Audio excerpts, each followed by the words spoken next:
민수기 5장 1절에서 10절입니다. 키워드는 부정과 죄, 거룩한 나라 백성, 하나님 앞에서입니다.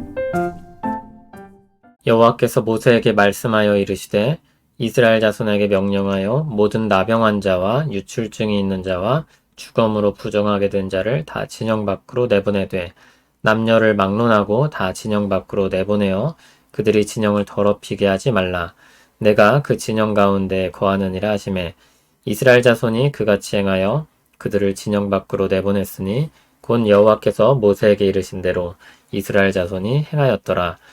여호와께서 모세에게 말씀하여 이르시되 이스라엘 자손에게 이르라. 남자나 여자나 사람들이 범하는 죄를 범하여 여호와께 거역함으로 죄를 지으면 그 지은 죄를 자복하고 그 죄값을 온전히 갚되 5분의 1을 더하여 그가 죄를 지었던 그 사람에게 돌려줄 것이요. 만일 죄값을 받을 만한 친척이 없으면 그 죄값을 여호와께 드려 제사장에게로 돌릴 것이니 이는 그를 위하여 속죄할 속죄의 수장과 함께 돌릴 것이니라. 이스라엘 자손이 거제로 제사장에게 가져오는 모든 성물은 그의 것이 될 것이라. 각 사람이 구별한 물건은 그의 것이 되나니 누구든지 제사장에게 주는 것은 그의 것이 되느니라. 아멘. 5장은 부정한 것에 대해 다룹니다. 그리고 죄에 대해 다룹니다. 개수하는 일들에서 갑자기 부정과 죄에 대해서 다루기 때문에 좀 맥락이 이상하게 보일 수 있지만 레위 지파와 성소와 관련된 일들을 생각하면 그렇게 이상한 것도 아닐 것입니다. 이 법에 대해서 가장 잘 알고 있어야 할 사람은 이스라엘의 거룩을 책임져야 할 레위 지파였기 때문입니다. 이스라엘이 질서 있게 움직이도록 조직을 갖추게 하셨고 진영을 짰습니다. 그들은 그렇게 하나님 중심으로 살도록 부름받았습니다. 하나님 중심적인 삶에 있어서 가장 중요한 것이 있다면 거룩일 것입니다. 거룩하신 하나님 앞에서 거룩하게 자신을 지키는 것입니다. 거룩하신 하나님처럼 그 백성이 거룩하게 사는 것입니다. 나병한 자, 유출증이 있는 자, 주검으로 부정하게 된 자, 모두 진영 밖으로 내보내야 할 사람들입니다. 3절에 그 이유를 이렇게 말씀하십니다. 내가 그 진영 가운데 거하느니라. 정결하게 되면 얼마든지 돌아올 수 있습니다. 그러나 일단 부정하게 된 사람들은 진 밖으로 나가야 합니다. 그곳에 거룩하신 하나님이 임재하시기 때문입니다. 하나님이 자비로우시다는 것을 생각하면 너무 매정하고 차갑게 들리기도 합니다.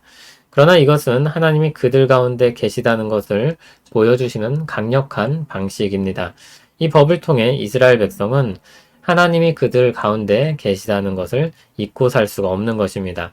그리스도께서 오시기 전까지 구약의 이스라엘은 이러한 방식으로 하나님의 임재를 배우고 의식하며 살게 하셨습니다. 5절에서 10절엔 죄를 지은 경우에 대해 말합니다. 좀 더 자세히 말하면 죄로 인해 누군가에게 피해를 입힌 경우입니다.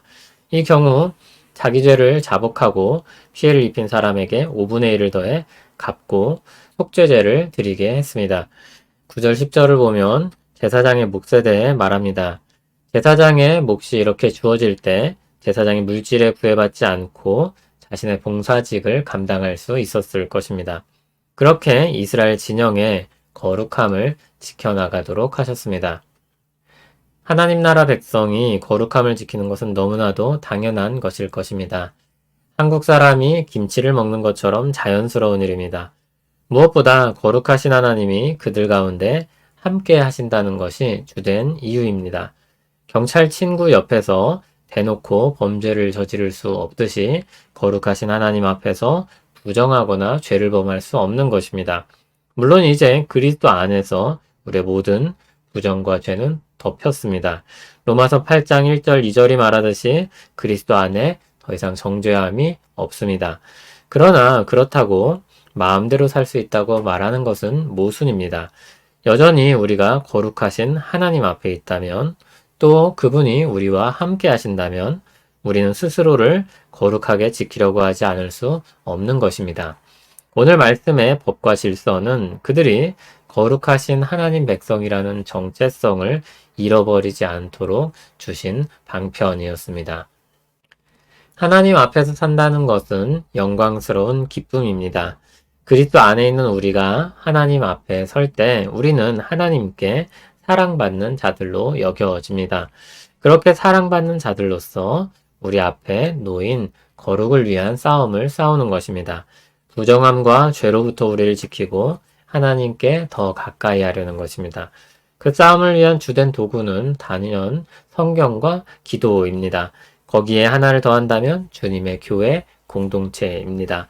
영적 싸움을 함께하는 전우인 것입니다. 온전하기에 힘쓰며 수고하는 것은 누구의 뜻을 이루는 것입니까? 바로 분명하게 드러난 하나님의 뜻을 따라 행하는 것입니다. 우리가 이를 위해 기도하며 힘쓸 때 하나님께서 응답하실 것입니다. 거룩하신 하나님, 우리를 사랑하시어 주님의 거룩함에 함께하는 영광을 주시니 감사합니다. 모든 부정함과 죄로부터 떠나 주님을 더 가까이 하게 하시며 주님의 백성들과 함께 싸워 이기게 하옵소서. 오늘도 주님을 더 가까이 하는 하루 되게 하옵소서. 예수님 이름으로 기도합니다. 아멘.